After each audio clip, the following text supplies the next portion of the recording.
ॐ श्रुतिस्मृतिपुराणानाम् आलयं करुणालयं नमामि भगवत्पादं शङ्करं लोकशङ्करं शङ्करं शङ्कराचार्यं केशवं बादरायणं सूत्रभाष्यकृतौ वन्दे भगवन्तो पुनः पुनः। ईश्वरो गुरुरात्मेति मूर्तिभेदविभागिनी व्योमवद्व्याप्तदेहाय दक्षिणामूर्तये नमः। नारायणं समारम्भां शङ्कराचार्यमध्यमाम् अस्मदाचार्यपर्यन्तां वन्दे गुरुपरम्पराम्। नमस्ते शारदे देवी काश्मीरपुरवासिनी त्वामहं प्रार्थये नित्यं विद्यादानं च देवी ब्रह्मस्वरूपा परमा ज्योतिरूपा सनातनी सर्वविद्याधिदेव्यां तस्यै वाण्यै नमो नमः। सच्चिदानन्दरूपाय विश्वोत्पत्त्यादिहेतवे तापत्रयविनाशाय श्रीकृष्णाय वयं नमः। यं प्रव्रजन्तमनुपेतमपेतकृत्यं द्वैपायनो विरहकातर आजुहाव पुत्रेति तन्मयतया सर्वो विनेदुः तं सर्वभूतहृदयं मुनिमानतोऽस्मि। बोले श्री सच्चिदानंद भगवान की जय, श्रीमद्भागवत महापुराण की जय, गोपाल कृष्ण भगवान की जय, श्री राधा रानी की जय, सब संतन की जय।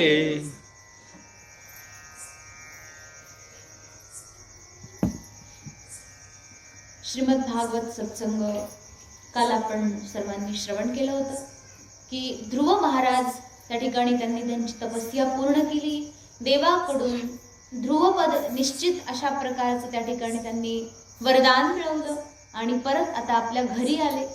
घरी आल्यानंतर घरच्यांनी अत्यंत उत्तम प्रकारे स्वागत केलं। महाराज उत्तानपाद, राणी सुरुची आणि सुनीती या दोघींनीही अत्यंत प्रेमाने बालक ध्रुवाचं स्वागत केलं। आपल्या भावाला अत्यंत प्रेमाने गळ्याला भेट देऊन राजकुमार उत्तमाने देखील अत्यंत प्रेम व्यक्त केलं। अशा प्रकारे संपूर्ण राज्य आनंदित झालं। संपूर्ण राज्यच नव्हे, परिवारच नव्हे, तर परिवारामध्ये आतापर्यंतचे सगळे पिढीमधले जेवढे होते ते सगळे महान भाव अत्यंत गदगद झाले, आनंदित झाले की आपल्या पिढीमध्ये, आपल्या वंशामध्ये कुणीतरी असाही निघाला जो की कसा आहे, भगवत भक्त आहे, देवाला ज्याने साक्षात प्रसन्न केलं, म्हणून संपूर्ण पिढीला आनंद झाला। अशा प्रकारे महाराज ध्रुव आता राजसिंहासनावर विराजमान आहेत। त्यांचे वडील जे आहेत वनाला निघून गेले। त्याच्यानंतरचा आता प्रसंग या ठिकाणी मैत्री ऋषी महाराज विदुरांना सांगतात की महाराज त्या ठिकाणी ध्रुव महाराज जे आहेत ते आता राजसिंहासनावर आहेत। त्यांचा विवाह झाला। तर विवाह कुणासोबत झाला तर सांगितलं पहिली पत्नी त्यांची जी आहे शिशुमार यांची पुत्री, तिचं नाव आहे भ्रमी। तर भ्रमी सोबत त्यांचा पहिला विवाह झाला आणि भ्रमीपासून त्यांना 2 पुत्र उत्पन्न झाले. एकाचं नाव आहे कल्प आणि दुसऱ्याचं नाव आहे वत्सर. अशा प्रकारे हे 2 पुत्र. याच्यानंतर दुसरा विवाह त्यांचा झाला वायुपुत्री इला नावाच्या कन्येसोबत. वायूची मुलगी आहे इला आणि या इलेपासून त्यांना एक मुलगा झाला, त्याचं नाव आहे उत्कल आणि एक कन्यारत्न त्यांना प्राप्त झालं. अशा प्रकारे 3 मुलं आणि 1 मुलगी महाराज ध्रुव यांचा असा हा परिवार आहे. अशा प्रकारे अत्यंत सुंदर प्रकारे राज्य चाललं होतं. त्याच्यात एक अशी अत्यंत विचित्र अशी दुर्घटना झाली. महाराज ध्रुव यांना एक त्या ठिकाणी संदेश मिळाला की तुमचा भाऊ जो आहे उत्तम त्याचा वनामध्ये वध झाला. तर वध कुणी केला तर म्हणाले की यक्ष जे आहेत ना, जसं बालक उत्तम जो आहे त्या ठिकाणी वनामध्ये गेला होता शिकार खेळायला, त्याचा विवाहही झाला नव्हता अजून आणि तोच त्या ठिकाणी यक्ष लोकांनी त्याला मारून टाकलं, हत्या केली त्याची. मग अशा प्रकारचा हा संदेश महाराज ध्रुवांना पोहोचला. त्यांना अत्यंत खराब वाटलं, वाईट वाटलं. आपल्या भावाप्रती अपार त्यांचं प्रेम होतं, त्याच्यामुळे त्यांना अत्यंत वाईट वाटलं की कशाही प्रकारे माझ्या भावाला ज्यांनी मारलं, आता मी त्यांना काही सोडत नाही. क्षत्रिय आहेत त्याच्यामुळे त्यांच्या मनामध्ये तत्काळ तो भाव जागृत झाला आणि त्या ठिकाणी त्यांनी अत्यंत सुंदर प्रकारच्या रथाला, विजयप्रद नावाचा एक रथ त्यांचा जो आहे, विजयप्रद म्हणजे विजय देणारा जो रथ आहे त्याच्यावर ते आरूढ झाले. रथ अगदी सुवर्ण रत्नांनी जडित असलेला, सुंदर सुंदर घोड्यांनी जुंपलेला, अत्यंत सुंदर सारथ्य असणारा आणि त्याच्यामध्ये सगळ्या प्रकारचे चिन्ह अत्यंत सुंदर आहे. जसं बघा महाभारताच्या युद्धामध्ये अर्जुनाचा जो रथ होता, अर्जुनाच्या रथाला वर्णन करण्याकरता फार सगळे शास्त्र सांगतात की इतका सुंदर रथ होता, कारण की तो रथ मुळात अर्जुनाचा नव्हता, तो देवाने मागवलेला होता रथ. अर्जुनाला केवळ तेवढ्या महाभारताच्या युद्धाकरता तो रथ आला होता. बाकी लोकांचे रथ कितीतरी वेळा तुटले, मोडले, काय झालं, परंतु अर्जुनाचा रथ तसाच्या तसा होता. कारण अर्जुनाच्या रथामध्ये काय होतं तर सांगतात भगवान श्रीकृष्ण सारथी होते. ही सगळ्यात महत्वाची गोष्ट, अत्यंत आनंदाची, प्रसन्नतेची हीच गोष्ट. दुसरं म्हणाले की त्या रथाच्या वरती पताका जी होती ना, हा ध्वजा जे होता, त्या ध्वजावरती साक्षात हनुमंत महाराज बसलेले होते. कारण की हनुमंतराय जे आहेत ते त्यांनी काय केलं, त्रेतया युगामध्ये भगवान श्रीरामांच्या कार्यामध्ये त्यांनी फार मोठा काम केलं की राम काज किन्हे विनू मोहि कहा विश्राम. त्यांचा कायमचं एक सांगण्याचं होतं की राम कार्य केल्याशिवाय मला काही विश्रांती मिळू शकत नाही. आणि राम कार्यामध्ये सदा सर्वदा तत्पर असणारे हनुमंतराय ते म्हणाले, प्रभू तुम्ही द्वापर युगामध्ये अवतार धारण करून येतात आणि त्यावेळी माझा त्या ठिकाणी काय आज्ञा नाहीये तुमची मला कुठल्याही प्रकारची सेवा करण्याची, मग मी काय सेवा करू. तेव्हा भगवान त्यांना आदेश देतात की तुम्ही पताकावरती राहा. कारण की हनुमंतराय ज्या ठिकाणी पताकावर विराजमान आहेत ना, तिथला रथ कधीही, तिथली पताका, तिथलं छत्र कधीही हरपू शकत नाही. म्हणजे आपल्या छत्रावरती हनुमानजी पाहिजे, म्हणजे काय होतं, आपल्याला कोणत्याही प्रकारचं बळ कमी पडत नाही. कारण की बळाचे जे देवता आहेत हनुमानजी महाराज, सगळ्या प्रकारचं बळ त्यांच्याकडे आहे. कारण की बघा राम कार्यामध्ये जेवढं बळाचं काम होतं ना, सगळं कुणी केलं, हनुमानजी महाराजांनी केलं. पर्वतच उचलून आणला मोठमोठ्या राक्षसांच्या सोबत. म्हणजे जे काही आहे हनुमानजी महाराजांकडून त्या ठिकाणी हे मिळालं. अर्जुनाच्या रथाला 4 सुंदर सुंदर घोडे जुंपलेले होते. संपूर्ण रथ जो होता दिव्य दिव्य शस्त्रांनी, दिव्य दिव्य शक्तींनी संपन्न होता. असा हा रथ विजयप्रद आहे. असाच रथ ध्रुव महाराजांकडे देखील होता. भगवान परमात्म्याच्याच कृपेने त्यांच्याकडे जेवढं मिळालं होतं ना, सगळंच दिव्य होतं. विजयप्रद नावाच्या रथावरती आरूढ झाले. अनेक असंख्य अस्त्र शस्त्रांनी विभूषित असणारा हा दिव्य रथ घेऊन अत्यंत वेगामध्ये सवारी त्या ठिकाणी घेऊन ध्रुव महाराज कुठे पोहोचले, हिमालयात पोहोचले, जिथे यक्षांची अलकापुरी पाहायला मिळेल.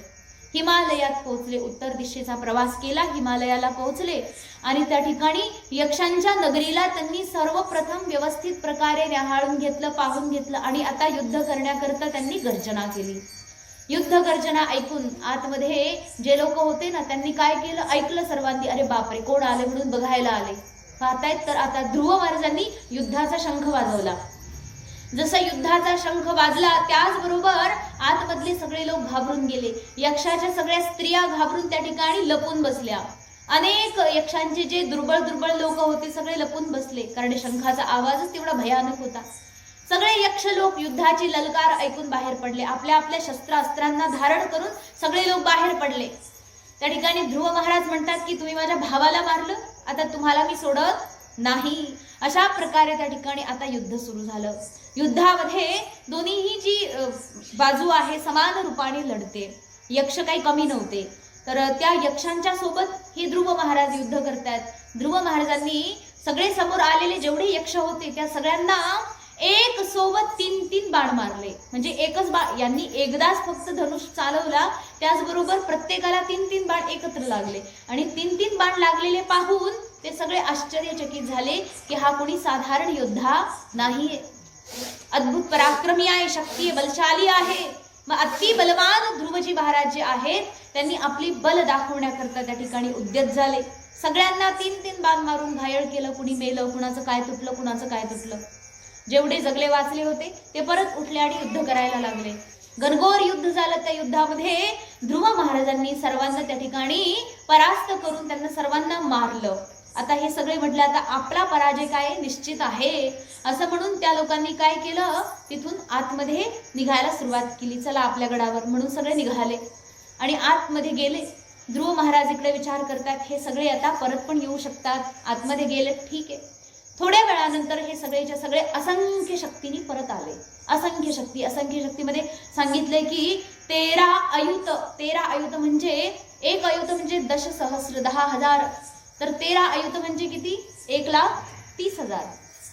अयुत म्हणजे 10,000. तर अशा प्रकारे 1,30,000च्या संख्येने यक्ष लोक युद्ध करायला आले. आणि युद्धामध्ये त्यांनी आता ध्रुवजी महाराजांवर बदला घेण्याकरता, जसं बघा एखाद्या सापावर जर पाय पडला आपला तर तो साप आपल्याला डसणार नाही असं तर होऊ शकत. जर साप काही करत नाही बरं का, जर तुम्ही त्याच्या जवळून गेलात तर काही करणार नाही. जवळून म्हणजे एकदम जवळून नाही, थोड्याशा अंतरावरून तरी.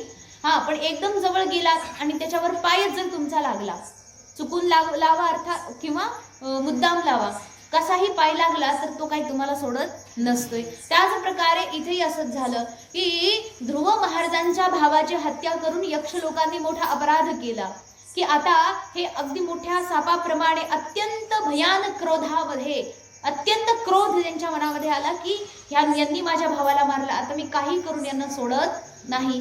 म्हणून दोन्हीकडून अत्यंत घनघोर युद्ध सुरू झालं. आणि या युद्धामध्ये त्या ठिकाणी जे 13 अयुत सैन्य त्या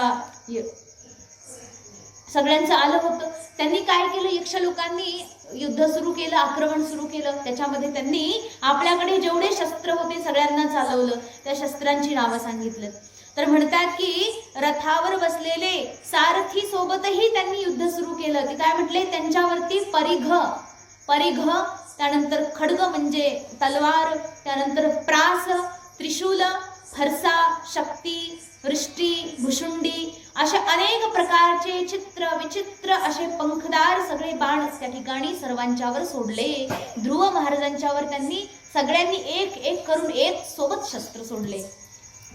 एवढ्या लोकांचे शस्त्र सुटल्यानंतर विचार करा, जसं पाऊस पडतोय एकदम धो पाऊस, एवढा दाट थेंब, एवढा की थोड्याशा अंतरावरच आपल्याला काही दिसत नाही. त्याच प्रकारे अशा सगळ्या शस्त्रांची जेव्हा वर्षा झाली तेव्हा ध्रुव महाराज कुठेच दिसेना. एकदम पूर्ण काळोख झाला, काहीच दिसेना. हो, आकाशामध्ये जिकडे पाहाव तिकडे फक्त काय दिसते, अस्त्र शस्त्र दिसतात, दुसरं काही दिसेच ना.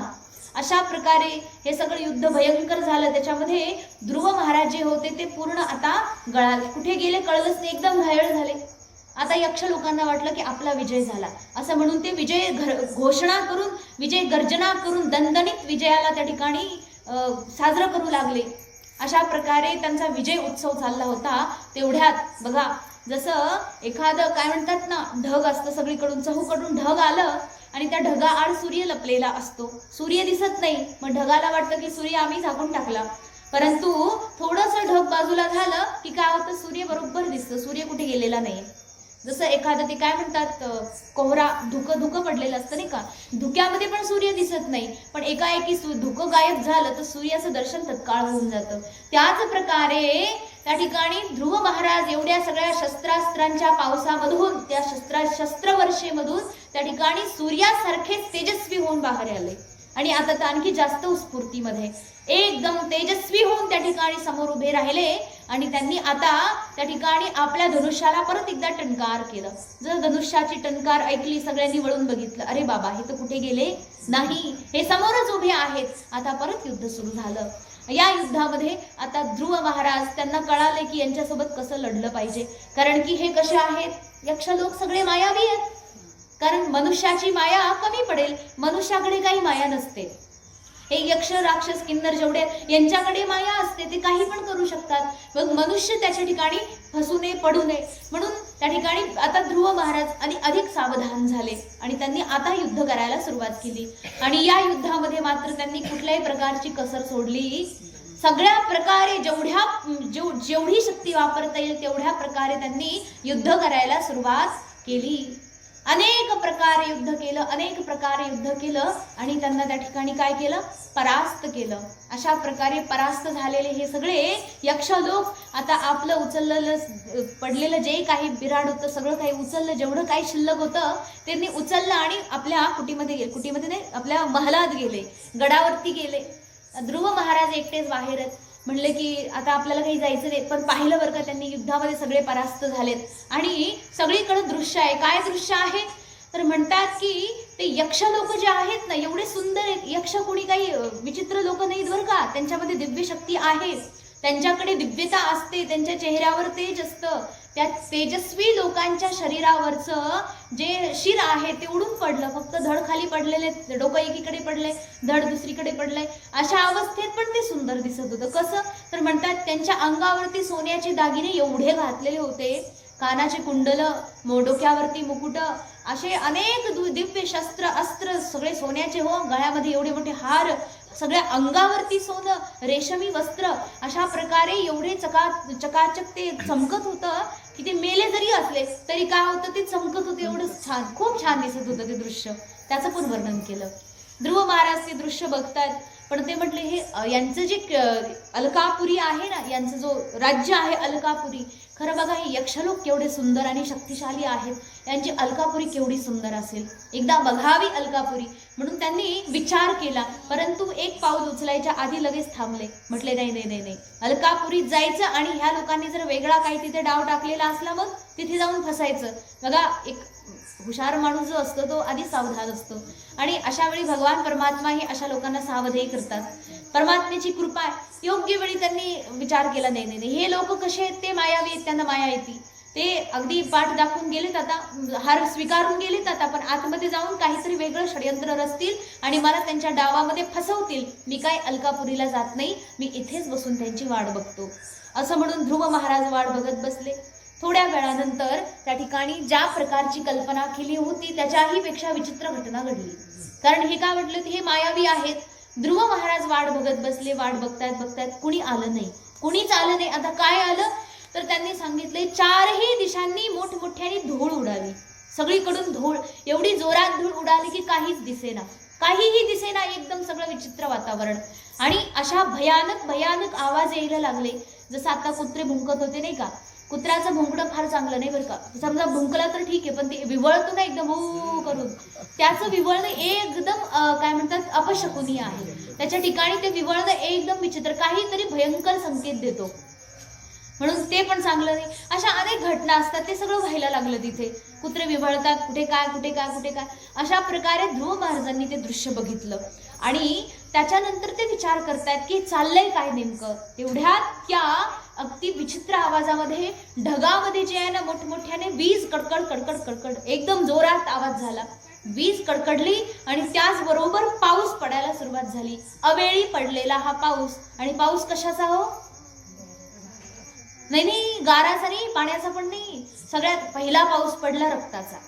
बघा, रक्ताचा पाऊस पडला.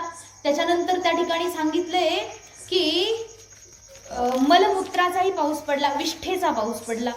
त्यानंतर सांगितलं की मूत्रा जो आहे त्याचा पाऊस पडला, त्याच्यानंतर अंगावरचं जे मांस आहे मांसाच्या गोळ्याचा पाऊस पडला. अत्यंत विचित्र प्रकारच्या या घटना घडल्या. त्या युद्ध क्षेत्रावरती असा सगळा पाऊस पडला. चारही दिशांनी हाच पाऊस पडला आणि तो पाऊस थांबला आणि थोड्या वेळानंतर दगडाचा पाऊस पडला. सगळे अगदी विचित्र परिस्थिती बघा बरं. दगडाचा पाऊस पडला, मोठमोठे शिळा खाली कोसळतात म्हटलं खालचं काय शिल्लक राहील का? सगळीकडे दगडाचा पाऊस, अगदी धो धो पाऊस पडतोय. अशा परिस्थितीमध्ये ध्रुव महाराज म्हणतात हे चाललंय काय नेमकं? मग त्या ठिकाणी ध्रुव महाराजांनी विचार केला काय करावं. संत ऋषीमुनी कृपा करतात. ऋषीमुनी अवतीर्ण झाले तिथं आणि ऋषींनी पाहिलं की महाराज हे जे चाललेलं आहे ना हे थांबवण्याकरता परमात्माही केवळ सहाय्यक होऊ शकतो. म्हणून तुम्ही परमात्म्याची प्रार्थना करा. देव तुमचं युद्ध विजयी बनवो, देव तुमच्यावर कृपा करो, असा आशीर्वाद देऊन ऋषीमुनी निघून गेले. ऋषीमुनी निघून गेल्यानंतर आता ध्रुव महाराजांनी त्या ठिकाणी भगवान परमात्म्याची प्रार्थना केली, आचमन केलं आणि त्यांच्याकडे भगवान परमात्म्याने दिलेलं जे अस्त्र होतं नारायणास्त्र. नारायणास्त्र हे त्रैलोक्याचं अंतिम अस्त्र आहे. बघा ब्रह्मास्त्र तर ब्रह्मास्त्र, त्याच्या पुढेही पाशुपत अस्त्र आहे भगवान शंकराचं आणि त्याच्या पुढे नारायण अस्त्र महाविष्णूचं. तर ते महाविष्णूंचं भगवान परमात्म्याचं ते नारायण अस्त्र जेव्हा आवाहित केलं त्याबरोबर सगळं जेवढा पाऊस जेवढा उद्योग चालला होता ना शांत झाला, एक सोबत शांत झाला. आणि नारायणास्त्राचं त्या ठिकाणी आवाहन करून जसं त्या ठिकाणी धनुष्यावर त्यांनी ते अस्त्र ठेवलं त्याबरोबर त्या ठिकाणी त्या यक्ष लोकांची जेवढी माया होती ना ती सगळी अदृश्य झाली. कारण की ते जे दिसत होतं ना ते वास्तविक नव्हतं. ते पाऊस पडतोय किंवा दगड पडते, ते रक्त पडते, विष्ठा पडती, हे जे काही आहे ना ती फक्त माया होती, ते खरं नव्हतं. ते सगळं काही खोटं होतं, घाबरून देण्याकरता होतं आणि अनेक प्रकारे त्रास देण्याकरता होतं. वस्तुतः ते खरं नाही, माया होती. आणि ती जी माया होती नारायणास्त्राने सगळी निरस्त झाली. नारायणास्त्राद्वारे सगळी माया निरस्त झाली. परंतु नारायणास्त्र विध्वंसक आहे बरं का. बघा जसं एखादं महान संकटामध्ये ते वापरलं जातं नारायणास्त्र, असं ब्रह्मास्त्र कधी महाभारताच्या युद्धात वापरलं गेलं नव्हतं. त्या ब्रह्मास्त्राचा प्रयोग केला तर सगळी पृथ्वी थरथर कापते. एवढ्या मोठ्या युद्धातही ना ब्रह्मास्त्राचा उपयोग होत नाही म्हणजे ब्रह्मास्त्र केवढं शक्तिशाली आहे. त्याही पेक्षा महान शक्तिशाली अस्त्र नारायणास्त्राचा या ठिकाणी प्रयोग होणार आहे आणि हा प्रयोग संपूर्ण यक्षकुळाचा विध्वंस करेल अशा प्रकारे त्या ठिकाणी सर्वांनी बघितलं. सगळे घाबरून गेले, एकदम घाबरे झाले. त्याबरोबर त्या ठिकाणी ध्रुव महाराजांचे आजोबा जे आहेत, आजोबा कोण?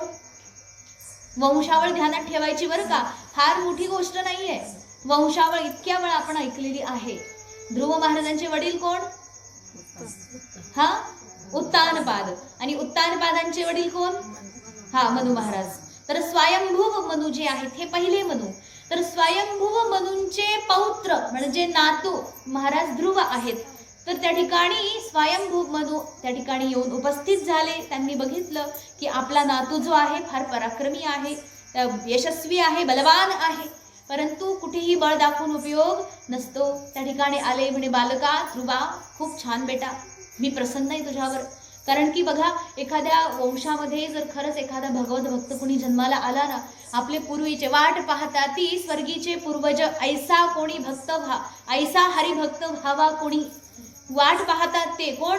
स्वर्गात गेलेले जे पूर्वज आहेत ना, स्वर्गात म्हणा कुठले लोकात गेलेले पूर्वज जे आहेत ते वाट बघतात. वाट कशासाठी? की आमच्या वंशामध्ये कोणीतरी एखादा हरिभक्त व्हावा. जेवढे गेलेत ना, तुम्ही म्हणणार असं काय, ज्यांनी परमार्थ नाही केला त्यांना जसं काही इच्छा होईल, त्यांना सुद्धा इच्छा होते. मेल्यानंतर जो त्रास आहे ना तेव्हा त्यांना कळतं की आम्ही भक्ती केली नाही म्हणून ही स्थिती आहे. जर आमच्या वंशातला एखादा जरी भक्त निघाला तर आमचा त्रास थोडासा कमी होईल, त्यांचा त्रास कमी होतो बरं का आपण भक्ती केली तर, लक्षात ठेवा.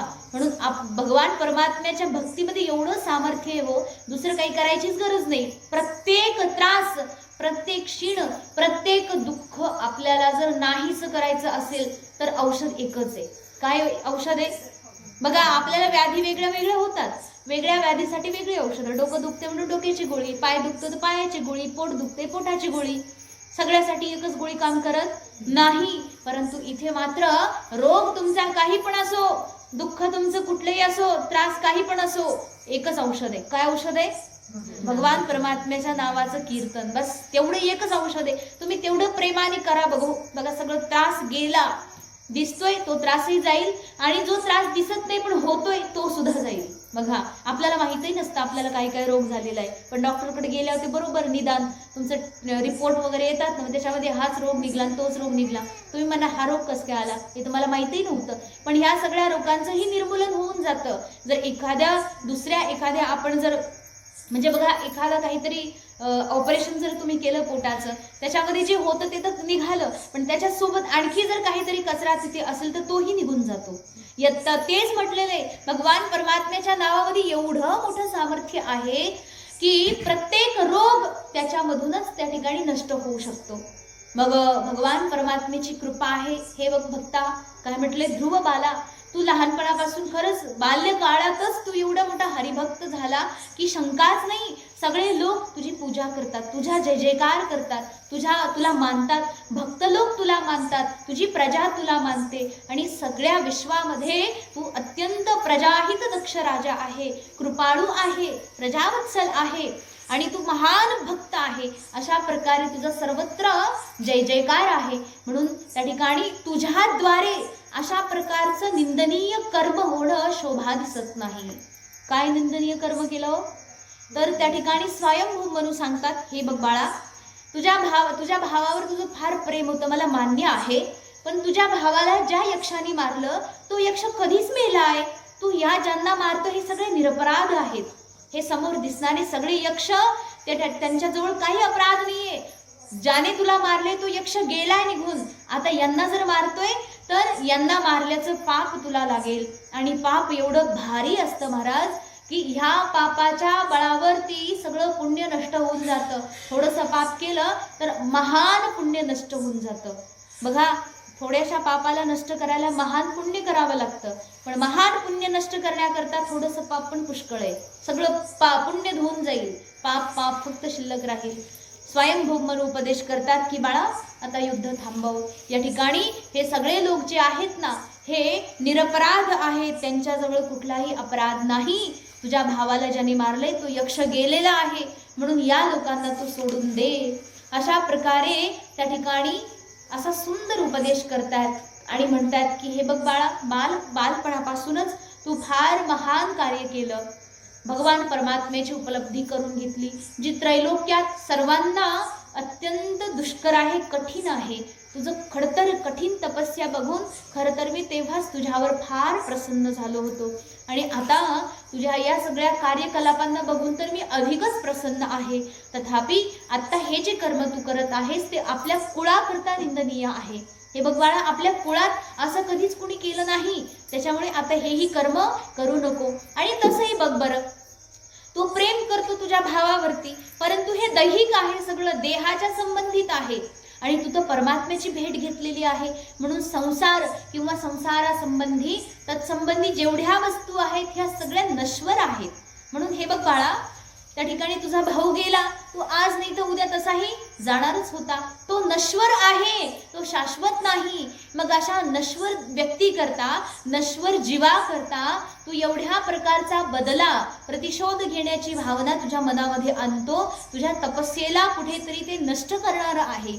म्हणून तपस्या नष्ट होईल असं काही कर्म करू नका. बघा आपण पूर्वी फार तप केलं, फार जप केले, फार साधना अनुष्ठान केले, भजन केले, सगळं केलं आम्ही, परंतु आता काही थोडंसं इकडं वाकडं तिकडं केलं तर काय फरक पडतोय. बघा वाकडं तिकडं थोडंसं जर केलं तर ते केल्यावर सगळी माती, जे गेलं ते गेलं सगळं. मग ते जे केलेलं आहे त्याचं फळ जर व्यवस्थित मिळावं असेल तर आता सुद्धा निरंतर आपण सत्कर्मामध्येच लागून राहिलं पाहिजे. हे पाप मिळते आणि त्या पापाचं फळ केवळ दुःख आहे. दुःख, कुठेही जा तुम्ही दुःखच मागे लागणार. इथे राहा दुःखच मागे, तुम्ही इथलं शरीर सोडून जा, दुसऱ्या कुठल्या लोकाला जा, तिथे दुःखच मागे लागेल. पापाचं फळ निश्चित दुःख आहे. कोणत्याही प्रकारे पापी व्यक्ती मला सुख मिळावं अशी अपेक्षा करू नये. पापी व्यक्ती करता सुख स्वप्नातही मिळू शकत नाही. म्हणून हे बघ बाळा, तू आता काय कर, या सगळ्या गोष्टीला सोडून दे. या जड शरीराचं त्या ठिकाणी काय घेऊन बसला, तुझ्याकडे अपार पुण्य आहे, अपार वैभव आहे. त्या पुण्याच्या बळावरती तुला आधीच ध्रुवपद प्राप्त झालेलं आहे. त्याच्यामुळे यापेक्षा आणखी जास्त मोठं प्राप्तव्य तुझ्यासाठी शिल्लक नाहीये. खरं तर आम्ही सगळे तुझ्यावर फार प्रसन्न आहोत. म्हणून हे बघ बाळा, हे नारायणास्त्र जे आहे ना त्याला तू सोडू नको. अशा प्रकारे त्या ठिकाणी स्वयंभू मनू म्हणजे ध्रुव महाराजांचे आजोबा त्यांनी उपदेश दिला. याच्यानंतर त्यांनी अजूनही उपदेश दिलेला आहे. तर तो उपदेश काय आहे आणि ध्रुव महाराजांनी या उपदेशाचं कशा प्रकारे पालन केलं याचा विचार आपण उद्याच्या सत्संगामध्ये करू. झालेली सेवा भगवत चरणी समर्पित करून वाणीला विश्राम देऊ. ओम पूर्णमदः पूर्णमिदं पूर्णात् पूर्णमुदच्यते पूर्णस्य पूर्णमादाय पूर्णमेवा